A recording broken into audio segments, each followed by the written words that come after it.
At some point in school, you were probably made to read our founding documents, the Declaration of Independence and the Constitution. Maybe you remember that famous Declaration quote, "All men are created equal," written by a guy who owned hundreds of slaves. Or the preamble to the Constitution, written by a guy who actually hated slavery. These documents are well over 200 years old. Reading them today in their antiquated language, they might seem boring. But without them, the US might not exist.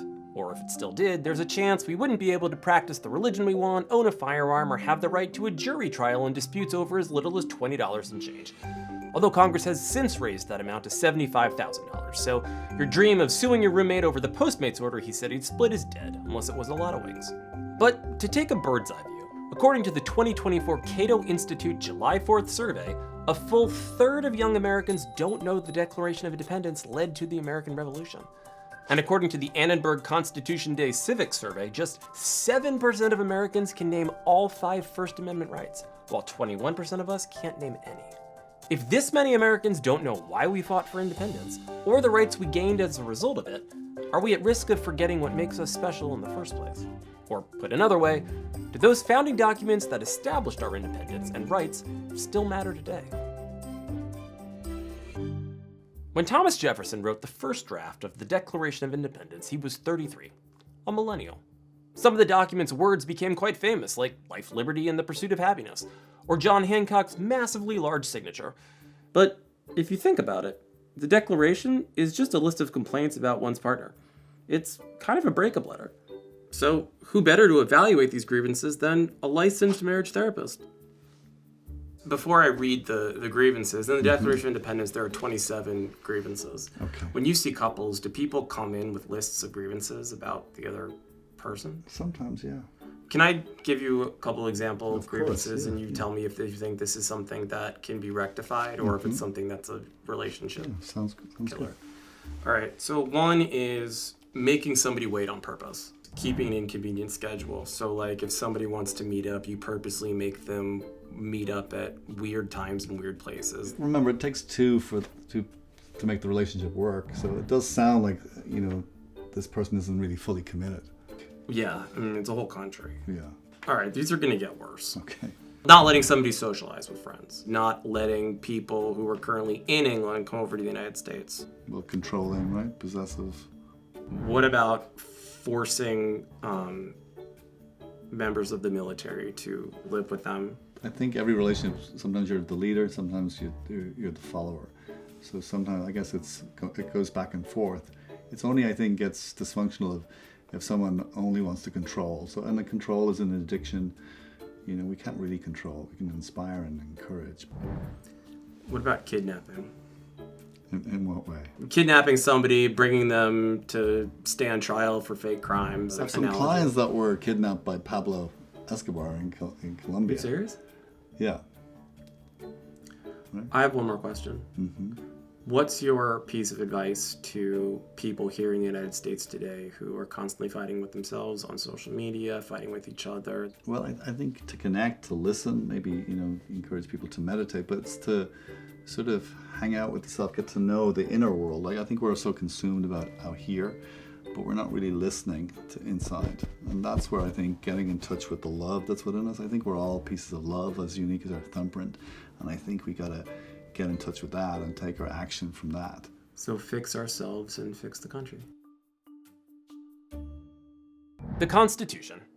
As we covered in episode 10, our founders originally tried to repair the Articles of Confederation, but ended up writing a whole new charter, the Constitution.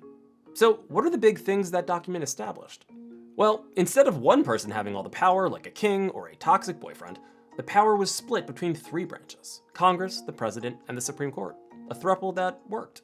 And this separation of powers was reinforced by checks and balances between the branches, where each one has some leverage over the other two. Like, Congress can impeach and remove the president and judges. The president can veto a bill passed by Congress and chooses who's on the Supreme Court. And the Supreme Court can decide what Congress's laws mean and which executive orders from the president are or aren't constitutional.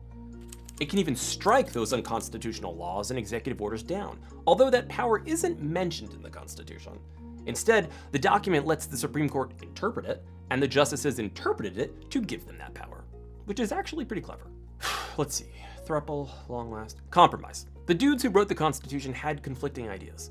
Like, should each state get an equal number of representatives in Congress or a number proportional to each state's population? How about both? Should everyone be allowed to vote or just some people? Well, let's let each state decide. And should an enslaved person count as a single person for the purpose of counting the population to determine how many congresspeople and electoral votes a state gets? Or should an enslaved person not count at all? How about meet in the middle at 3/5 of a person? I didn't say they were good compromises, but those compromises and many others, the Electoral College, limits on federal power, are the reason the Constitution was ratified at all. And the changes we've made to it are why it's lasted for 237 years. Even after our biggest fight, we added amendments to make things more fair. A ban on slavery, citizenship and legal protections for former slaves, voting rights protections for African Americans, although in practice it just applied to men. And the amendments that came after that continued to make things more fair. Establishing income tax, allowing the wealthy to shoulder more of the tax burden. Letting you and I choose our US senators, not state lawmakers.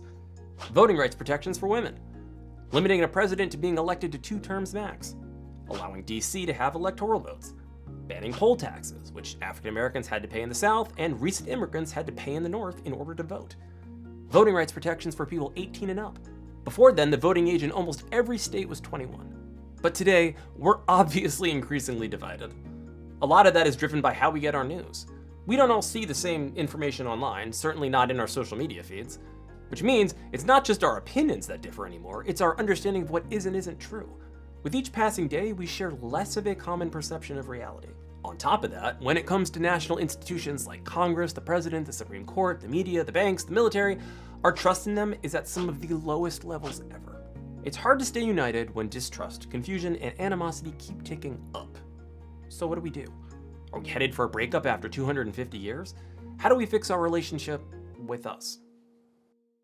You know, I find it odd that 2/3 of people born in America can't pass the US citizenship test, which 100% of legal immigrants must pass to become naturalized citizens. More than a century ago, my great-grandparents came here from England, Ireland, Germany, Poland, and Ukraine. They didn't share a religion, certainly not a language, but they all ended up in the same place, right over there, Ellis Island. They sailed across the Atlantic Ocean at great personal risk to make a better life for themselves, their kids, their grandkids, and their great-grandkids. Let's be honest, America isn't perfect. Our founders knew that, and they said so at the very top of the Constitution. But we are free, thanks to that document, to say and write what we want, to practice our preferred religion, to vote for the leaders we like and yell at the ones we don't. With very few restrictions, we can pretty much live how we like. That is not something every other country shares. America has gone through periods of instability, turmoil, even darkness. But somehow, for 249 years, we haven't just endured, we've improved. The reason these documents and their history matter is because they're both a gift and a map. They give us rights and freedoms, but they also show us where we've been, or really what we've been through. They're proof that we can navigate rough waters. If we use them and understand them, they can help us right the ship. I hope these episodes have taught you something. I've certainly learned a lot making them. And even though we usually confine civics class to 1 semester at some point between kindergarten and 12th grade, it doesn't have to end there. From museums, historical sites, and books to podcasts, social media, and yes, even 12-minute YouTube videos, we have more resources at our fingertips than ever. I hope we use it wisely. I'm Ben Sheehan, and it's been a pleasure having you.